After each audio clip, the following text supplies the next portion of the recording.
Hello friend, good morning. मी नेत्रा आणि welcome back to DNR daily family blog. चला तर मग आजच्या ब्लॉगला सुरुवात करूया. मी गरम पाणी पिण्यासाठी आणि आंघोळीसाठी पण ठेवलं आहे. मी आता आंघोळ करते, नंतर ब्लॉग कंटिन्यू करणार.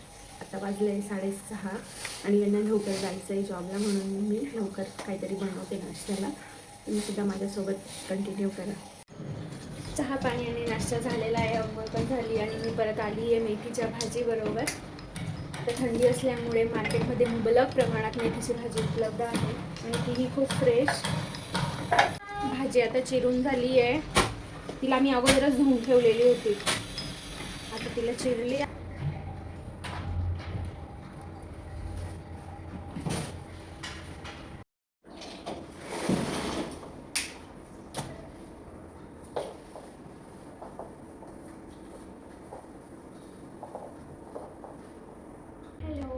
माझे दुपारचे सगळी कामं आवरली आहेत आणि दुर्वाला झोपून मी आता तुमच्याबरोबर गप्पा मारायला आली आहे. या अगोदर असं व्हायचं की दुर्वा झोपल्यावर मी एकटी असायची, मी स्वतःबरोबर बोलायचे. स्वतःबरोबर बोलून आपल्या प्रश्नांची उत्तर भेटत नाही असं जेव्हा मला वाटलं, तेव्हा मी आता तुमच्यासमोर आली आहे. आज मी तुमच्यासमोर हाऊसवाईफबद्दल बोलणार आहे. हाऊसवाईफची लाईफ ही या रुबिक क्यूबसारखी असते. अनसॉल्व असंख्य प्रश्न, कुठून कुठे जायचं, कुठे गेल्यावर मॅच होईल, कुठे गेल्यावर आपल्या प्रश्नांची उत्तरं भेटतील काही माहीत नसतं. इतरांकडे त्याची उत्तर असतात किंवा इतरांकडे त्याची उत्तर नसतातही. आता हाऊसवाईफचीच नाही, जवळजवळ सगळ्यांचेच लाईफ अशी असते की अनसॉल्व असते. हळूहळू त्याचे उत्तरं भेटत जातात, हळूहळू ती सॉल्व होते किंवा नंतर गुंता होतो. एक सॉल्व केलं ऑर्डरमध्ये गुंता राहतो. अशी लाईफ ही सगळ्यांचीच असते. माझ्यासारखे असंख्य हाऊसवाईफ आहेत ज्यांना इतरांसारखं किंवा माझ्यासारखं घरी बसून काहीतरी करायची इच्छा असते.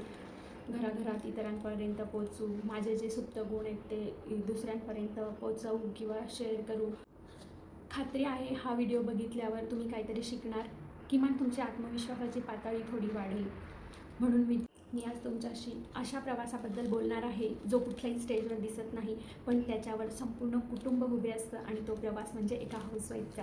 मी हाऊसवाईफबद्दल बोलते, परत सांगते, कारण मी हाऊसवाईफ आहे आणि मला ते म्हणजे अनुभवातून मी शिकलेली आहे आणि जे अनुभव आहेत ते मी तुमच्यापर्यंत शेअर करते. तुम्ही देखील सकाळ होते आणि अलार्म होत नाही, पण जबाबदाऱ्यांची हाक आपल्या कानाला ऐकायला येते. ऑफिस, नवऱ्याचा टिफिन, मुलांची शाळा, मुलांचा टिफिन आणि घराच्या इतर सगळ्यांची बोटं. तरी आपल्याला सहजच कोणीही म्हणतं की तू दिवसभर काय करतेस. खरं सांगू, हाऊसवाईफ जे करते ते कोणीच करू शकत नाही, हे फक्त तीच करू शकते. तिच्यामुळे कोणीतरी ऑफिसमध्ये जाते, तिच्यामुळे कोणीतरी सुरक्षित शाळेत जाते, तिच्यामुळे कोणीतरी घरात सुरक्षित आहे, त्याची दवा पाणी, त्याच्या वेळेवर जेवणाची काळजी होते, तिच्यामुळे घर स्वच्छ आहे, तिच्यामुळे आपल्याला वेळेवर जेवण आणि गरम जेवण जे जेवायला मिळतं आहे. त्याचे कमकुवत असणं नाही, तर गृहिणी असणं म्हणजे त्या ताकद आणि प्रेमाचा एक परिपूर्ण संगम आहे. तुमच्या कामाचा पगार भेटत नाही, पण तुमचं काम हे खूप अमूल्य असतं. तुम्ही घर चालवत नाही, तर घरातल्या सगळ्यांची भविष्य घडवत असतात. आजची गृहिणी ही स्वयंपाकघरापुरती मर्यादित नाही, तर ती यूट्यूब चालवते, व्हिडिओ बनवून अपलोड करते, स्वयंपाक करत असेल त्याचे व्हिडिओ अपलोड करते आणि एक ऑनलाईन बिझनेस करते आणि स्वतःची एक ओळख निर्माण करते आणि सगळ्यात महत्त्वाचं म्हणजे स्वतःवर विश्वास ठेवते. आणि फक्त यूट्यूब हा एक असा प्लॅटफॉर्म आहे जो तुमच्या माझ्या सगळ्यांसारख्या असंख्य महिलांच्या स्वतःच्या अस्तित्व सिद्ध करण्यासाठी आणि सगळ्यांचे मनोबल वाढवण्यासाठी, सगळ्यांच्या घराघरात मनामनात पोहोचवण्यासाठी. जर तुम्ही हे ऐकत असाल तर कदाचित तुम्हालाही वाटत असेल माझ्यातही काहीतरी खास आहे, पण वेळ नाही, पण साथ नाही, पण भीती आहे, पण पैसा नाही. हा व्हिडिओ बघा, तुमच्या सगळ्या पणची उत्तरं इथे तुम्हाला भेटतील. तुम्हाला माझी एकच विनंती आहे, स्वतःला कमी लेखू नका. सुरुवात लहान असेल, पण स्वप्न मोठी बघा, कारण घर सगळ्यांना सांभाळणारी स्त्री जेव्हा स्वतःवर विश्वास ठेवते, तेव्हा त्याचा संदेश मी तुम्हाला देऊन जाते. तुम्ही फक्त हाऊसवाईफ नाही आहात, तर तुम्ही एक योद्धा आहात. आणि सगळ्यात महत्त्वाचं, फक्त हा एक असा प्लॅटफॉर्म आहे जो तुमच्या माझ्या असंख्य महिलांना आपलं स्वतःचं अस्तित्व निर्माण करण्याची, आपले स्वतःचे सुप्त गुण इतरांपर्यंत पोहोचवण्याचा. व्हिडिओ बघत असाल तर तुम्हालाही कदाचित वाटत असेल की माझ्यातही इतरांपेक्षा काहीतरी खास आहे, पण वेळ नाही, भीती आहे, पैसा नाही, लाज वाटते, असे असंख्यपणची उत्तरं हा व्हिडिओ बघितल्यानंतर तुमची कदाचित सॉल्व्ह होतील. म्हणून हा व्हिडिओ शेवटपर्यंत नक्की बघा. एकच विनंती असेल की स्वतःला कमी लेखू नका. नमस्कार, मी एक हाऊसवाईफ आहे आणि मी हाऊसवाईफची लाईफ तुमच्याबरोबर शेअर करणार आहे.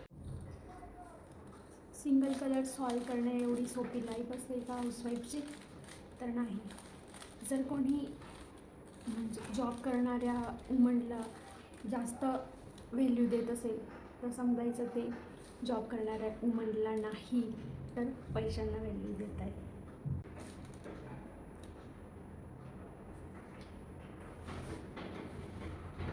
मी माझ्यासारख्या अनेक हाऊसवाईफचं मनापासून स्वागत करते आणि सॅल्यूट करते तुमचं, माझं आणि सगळ्या जगातल्या हाऊसवाईफचं आणि यूट्यूबचं. त्यांनी आपल्याला आपलं अस्तित्व सिद्ध करण्यासाठी काहीतरी प्लॅटफॉर्म दिला आहे. हाऊसवाईफ असणं हे खूप त्यागाची गोष्ट आहे, जे इझिली कोणीही नाही करू शकत. हाऊसवाईफ ही कोणी उगाच नाही बनत. आपल्या मुलांच्या प्रेमासाठी, नवऱ्याच्या प्रेमासाठी.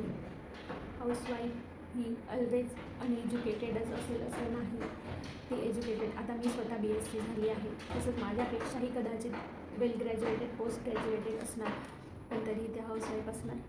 कारण रिझन सगळ्यांची वेगवेगळी असतात. हाऊसवाईफबद्दल बोललेलं कसं वाटलं ते कमेंट करून नक्की सांगा. Thank you so much for watching. Video आवडला असेल तर सबस्क्राईब नक्की करा, लाईक करा, शेअर करा आणि कमेंट करायला विसरू नका. आणि परत एकदा यूट्यूबला मनापासून धन्यवाद देते. थँक्यू सो मच यूट्यूब, आमच्यासारख्या अशा असंख्य हाऊसवाईफना हा प्लॅटफॉर्म दिला म्हणून. आणि बोलता बोलता क्यूबसुद्धा सॉल्व्ह झालं आहे. तर आपले प्रॉब्लेम काय ते बोलून आपण सॉल्व्ह करू शकतो ना, क्यूबसारखं.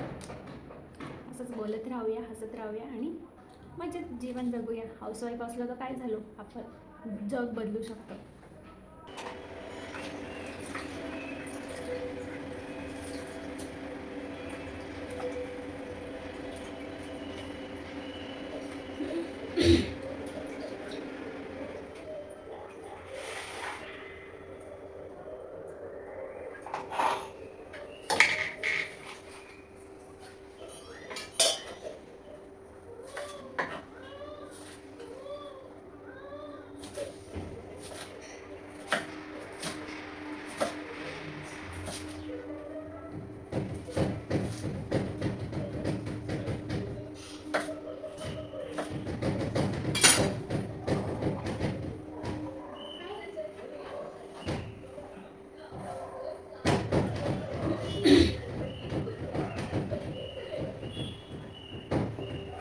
लागणारे ढेकरे पाहिजे तर कशाला करते असं होतं.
तुमच्या समोर मेथीची भाजी घेऊन.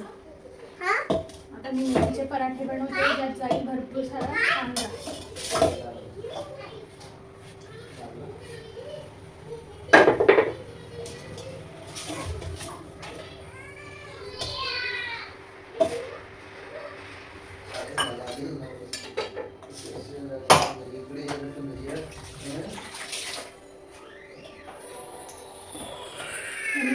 अद्रक लसूण लसूण आणि कोथिंबिरीची चटणी बनवलेली आहे. चटणी म्हणजे पेस्ट. कोथिंबिरीची पानं वेगळी काढून जी स्टिक्स राहतात त्याची मी एवढी बनवली. कवड्याच्या दांड्या असतात कोथिंबिरीच्या बाजूला. त्याचा वापर आपण खायची चटणी किंवा ह्याच्यात करू शकतो. मी आता थोडंसं धना जिरा पावडर होतो ज्यामुळे टेस्ट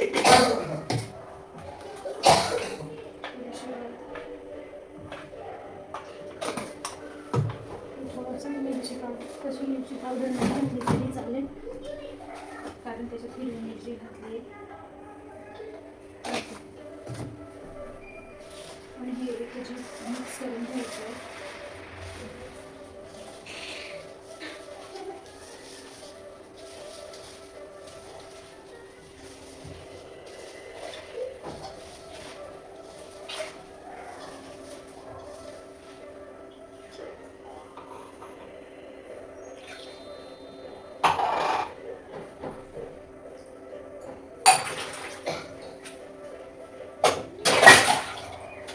याच्यात आता कोणतं पीठ टाकायचं ते मी आता तुम्हाला सांगते.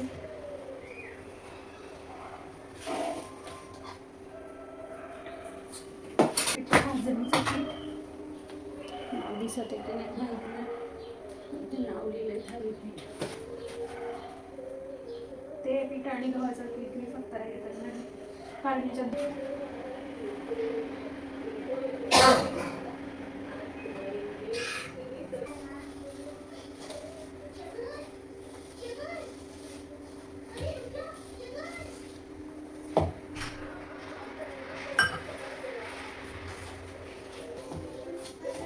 थोडंसं नरमच ठेवायचं म्हणजे परत मऊ होतं. तर तुम्ही 4-8 दिवस आरामात ठेवू शकतात, प्रवासात घेऊन जाऊ शकता.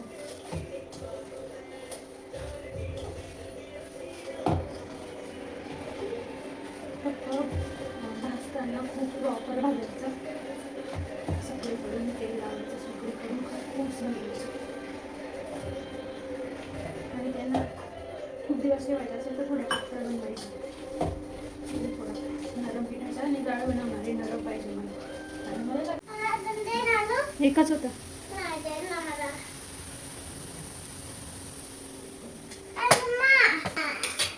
आता आहे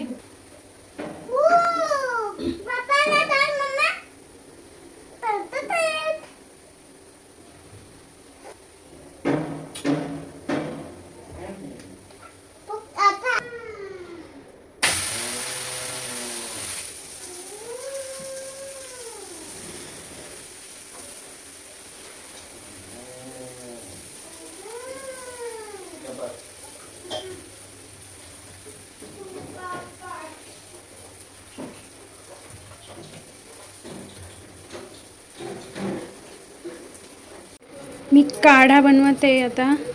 बाकीची सगळी कामं झाली. आता भांडी धुवायची, जेवण वगैरे झालं आहे आणि किचन साफ करायचं राहिलं आहे. काढा झालं की किचन साफ करते, भांडी धुते.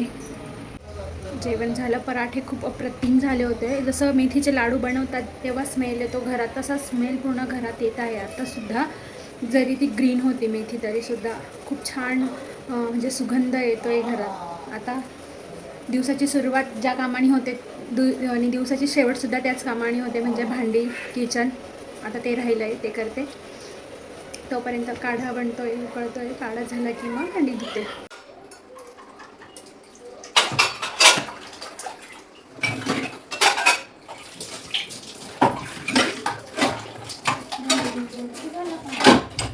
माझी आता सगळी कामं झालेली आहेत आणि आता मी व्हिडिओ एडिट करत आहे. व्हिडिओ पाहिला असेल तर व्हिडिओला लाईक आणि चॅनलला सबस्क्राईब करायला विसरू नका. व्हिडिओ कसा वाटला हे कमेंटमध्ये नक्की कळवा. Thank you for watching. Bye bye. Good night. Bye bye. चॅनलला सबस्क्राईब करा, चॅनलला सबस्क्राईब करा, लाईक करा, टाईक करा, शेअर करा. टाईक करा. थँक्यू. थँक्यू.